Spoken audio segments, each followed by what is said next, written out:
નમસ્કાર, હું હર્ષા ટોઇન્ડિયા ન્યૂઝ ગુજરાતમાં આપનું સ્વાગત છે। સમાચારની શરૂઆત કરીશું પાલનપુરથી। પાલનપુર શહેર પશ્ચિમ અને પૂર્વ પોલીસ સ્ટેશન વિસ્તારમાં વિવિધ ગુનાઓમાં જપ્ત કરાયેલા વિદેશી દારૂનો કાયદેસર જ્યારે રીતે નાશ કરવામાં આવ્યો છે અને જિલ્લા પોલીસ તંત્રની દેખરેખ હેઠળ કોર્ટના આદેશ અનુસાર કાર્યવાહી હાથ ધરાઈ છે। જપ્ત કરાયેલા વિદેશી દારૂને જ્યારે ચિત્રાસણ નજીક લઈ જઈ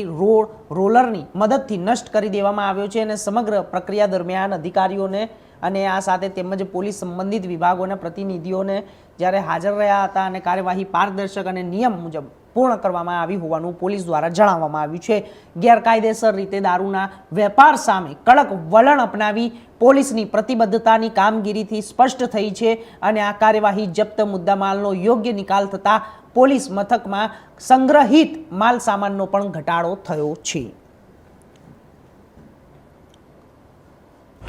આજરોજ બનાસકાંઠા જિલ્લામાં પાલનપુર શહેરમાં પાલનપુર પૂર્વ અને પાલનપુર પશ્ચિમ પોલીસ સ્ટેશનમાં જે માન્ય ગુજરાત સરકારની જે દારૂબંધીની નીતિ છે એનો માન્ય રેન્જ આઈજી શ્રી પરિષદ રાઠોડ મેડમ અને જિલ્લા પોલીસ વડા શ્રી પ્રસાદ સુંબે સાહેબની સૂચના અન્વયે અને માન્ય એસડીએમ શ્રીના માર્ગદર્શન હેઠળ આજે જે બનાસકાંઠા પાલનપુર પૂર્વ અને પશ્ચિમ દ્વારા જે પ્રોહિબિશનના કેસો કરવામાં છે એનો જે મુદ્દામાલ છે એને નિકાલની જે આજે ડ્રાઈવ કરવામાં આવી હું આપને જણાવું કે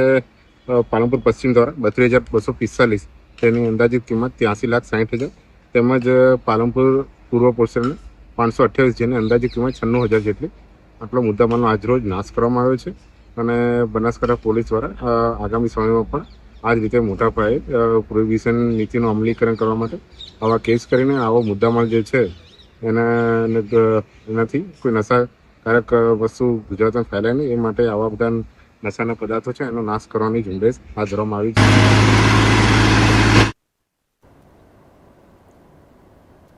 તો આગળ વાત કરીશું કચ્છની।